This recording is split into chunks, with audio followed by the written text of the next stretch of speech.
ESBBM पाबल की ओर से स्वागत करते हुए हम अपने पाठ्यक्रम की ओर जाएंगे। पाठ्यक्रम का नाम है किताबें, क्रमांक है 4 और पन्ना नंबर है 12। इस कविता की इस पाठ की विधा है नई कविता। कवि हैं, रचनाकार है गुलजार जी।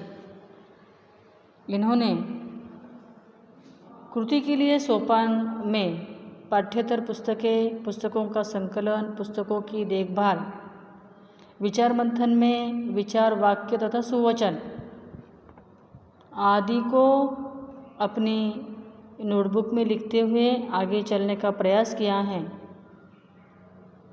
और आगे उन्होंने परिचय में हमें समझाया है कि यह गुलजार जी का जन्म स्वतंत्र पूर्व काल में 18 अगस्त 1936 में पंजाब में दीना नाम के गांव में झेलम ज़िले में हुआ है।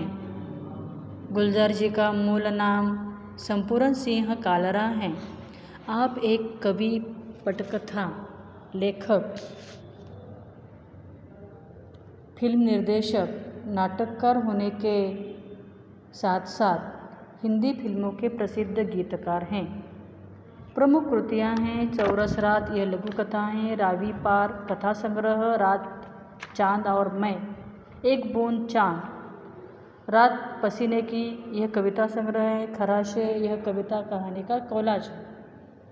अब पद्य संबंधी में यहाँ पर कौन से विचारों को कवि रखते हैं और हमें इस कविता की क्या सीख देते हैं। आधुनिक संवेदना के साथ परिवेश के संपूर्ण वैविध्य को नए शिल्प में अभिव्यक्त करने वाली काव्यधारा है। प्रस्तुत कविता में गुलजार जी ने पुस्तकें पढ़ने का सुख, कंप्यूटर के कारण पुस्तकों के प्रति अरुचि, पुस्तकों और मनुष्यों के बीच बढ़ती दूरी और उससे उत्पन्न दर्द को बड़े ही मार्मिक ढंग से प्रस्तुत किया है।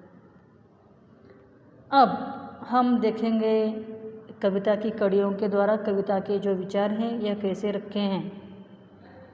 किताबें झांकती हैं बंद अलमारी के शीशों से, बड़ी हसरत से तकती हैं। महीनों अब मुलाकातें नहीं होती, जो शामें उनकी सोहबत में कटा करती थी अब अक्सर। अब इस कविता में, इस कड़ी में कवि ने हमें समझाया है कि आजकल आधुनिक ताकि सबसे महत्वपूर्ण बात कौन सी बड़ी हुई है कि लोगों के हाथ में इंटरनेट यानी अंतर्जाल जो है यह बहुत प्राप्त हुआ है, लोगों तक बहुत अधिक प्रमाण में प्राप्त हो रहा है। अंतर्जाल के द्वारा हम कंप्यूटर तथा भ्रमणध्वनि मोबाइल के द्वारा अपने सारे क्रियाकलापों को पूर्ण करते हैं। तो फिर इसीलिए किताबों की ज़रूरत तो आजकल पड़ती ही नहीं है। यह किताबें मानो अलमारी में रखने की एक चीज़ बन चुकी हैं किताब। और इसीलिए इन किताबों की ओर देखकर कवि कहते हैं कि यह किताब शीशों से केवल झांकती हैं, छुप छुप कर देखती हैं और बड़ी कामना, इच्छा, हसरत यानी कामना, इच्छा से यह देखती है कि आज मुझे कोई उठाएगा, मुझे लेगा और मेरा उपयोग करेंगे। उन्हें इच्छा है, पर कवि कहते हैं कि महीनों अब मुलाकातें नहीं होती हैं, कि उनकी किताबों की अगर ज़रूरत ही नहीं पड़ी तो फिर लेने की आवश्यकता ही नहीं पड़ती हैं, संबंध ही नहीं आता है किताबों से। इसीलिए वे कहते हैं कि किताबों से मुलाकात नहीं होती हैं, जो शामें उनकी सोहबत में कटा करती थी। पहले ज़माने में किताब से इतना लगाव हुआ करता था कि हर सुशील व्यक्ति, सुशिक्षित इंसान, पढ़ा लिखा जो किताबों से ताल्लुकात रखता था वह हर शाम इस किताब के सोहबत में कटा करता था। अब वह नहीं है तो अब अक्सर क्या है, गुजर जाती है कंप्यूटर के पर्दों पर, बड़ी बेचैन रहती हैं किताबें। उन्हें अब नींद में चलने की आदत हो गई है। जो कदरें वो सुनाती थी कि जिसके सेल कभी मरते नहीं थे, वो कदरें अब नज़र आती नहीं घर में, जो रिश्ते वो सुनाती थी। अब अक्सर हर शाम कहाँ जाती हैं तो कंप्यूटर के पर्दों के साथ जाती हैं। आज भी सुसंस्कृत पढ़ा लिखा सुशील व्यक्ति यह कंप्यूटर के साथ अपनी शाम बिताता है। ज़रूरत भरी सारी क्रियाकलापों को भी इसके द्वारा ही पूर्ण करता है। इसीलिए जब यह सारी बातें किताबें देखती हैं तो वह अपने आप को बेचैन पाती हैं। वह किताब बेचैन है, मानो कवि ने कल्पना यहाँ पर रखी है।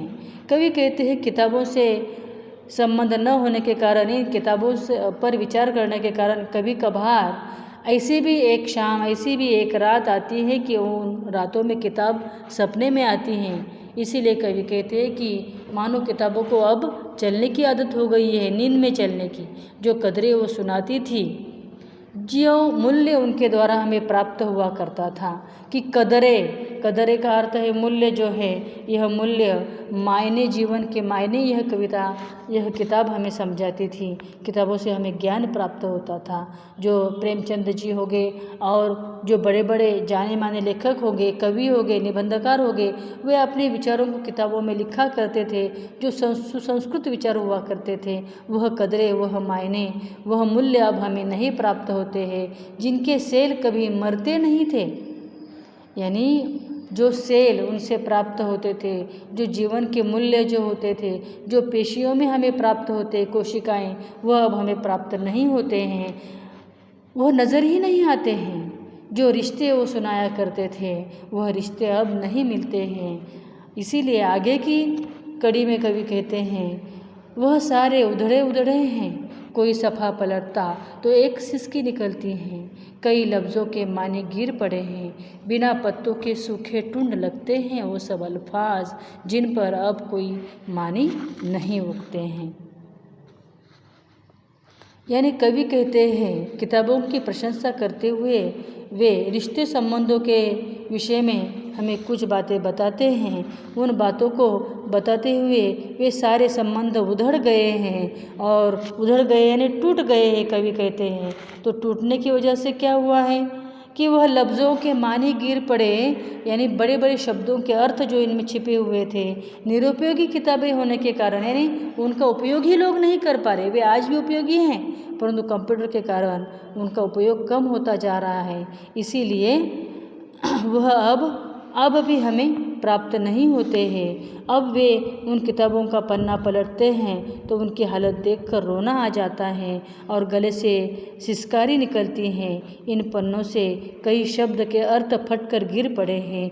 बिना अर्थ वाले शब्द ऐसे दिखाई दे रहे हैं जैसे वह बिना पत्तियों वाला कोई ऐसा ठुंड हो जिस पर अब कोई अर्थ नहीं मिलता या नहीं मिलने वाला है।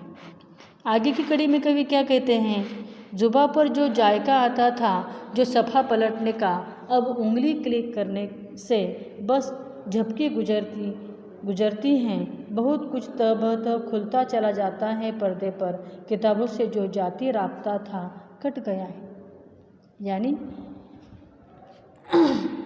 पुस्तकों और कंप्यूटर पर पृष्ठ पलटने के जो तरीके के बारे में कवि ने यहाँ पर कहा है, वह अब नहीं रहा है प्रत्यक्ष रूप में। क्लिक करने पर पृष्ठ पलटता है, लेकिन पहले ज़माने में हम उंगली को अपनी ज़बान से भिगोकर किताबों के पृष्ठ को पलटते थे। एक अलग तरह का स्वाद उसमें प्राप्त होता था। लेकिन अब झपकी गुजरने पर ही क्लिक और झपकी का यहाँ पर संबंध जुड़ाया हुआ है। मन चाहे ढंग से हम किसी भी तरह तहबत सहज भाव से इन किताबों के पृष्ठों को खोलते हैं, खोला जा सकता है। इसी कारण लोगों से किताबों का जो संबंध था, निजी संबंध, वह अब नहीं रहा है। आगे कवि ने क्या कहा है, कभी सीने पे रख के लेट जाते थे, कभी गोदी में लेते थे, कभी घुटनों को अपने रिहल की सूरत बनाकर निम सजदे में पढ़ा करते थे। छूते थे जबी से वो सारा इल्म, तो मिलता रहेगा आइंदा भी। यानी यहाँ पर कवि ने हमें समझाया है कि यह जो किताबें पढ़ने का जो हमारा तरीका था वह कैसा था। हम ज़मीन पे लेटते थे, लेटकर, कोई लोग लेटकर किताब पढ़ते थे तो कोई गोदी में लेकर पढ़ते थे। गोदी में लेने का तरीका क्या था कि जो घुटनों के द्वारा रिहल बनाते थे। किताबें या पुस्तकों को रखने का जो स्टैंड हुआ करता था उसे रिहल कहाँ है। वह रिहल हम अपने घुटनों के बल पर बनाते थे और उस किताब को लेकर निम्न सजदे में आकर यानी ज़मीन इसकी ओर झुककर इस किताब को पढ़ा करते थे। जबी तक हम झुकते थे, जो जबी हमारी धरनी माता हम जिसे स्वीकार करते हैं, जिसे हम अपने जीवन का सर्वस्व मानते हैं, यह सारी बातें, यह सारे संस्कार, यह सारा ज्ञान यहाँ पर आइंदा भी मिलता रहेगा। लेकिन यह तरीका ऐसा नहीं होगा, आइंदा यानी भविष्य में मिलता रहेगा। इल्म यानी यहाँ पर ज्ञान के अर्थ से दिया हुआ है। इस तरह अब कदाचित यह सारी बातें संभव नहीं है। कारण क्या है? कंप्यूटर का पर्दा।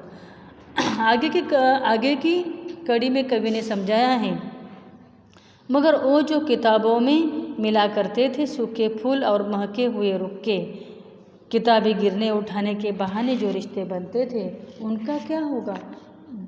वो शायद अब नहीं होंगे।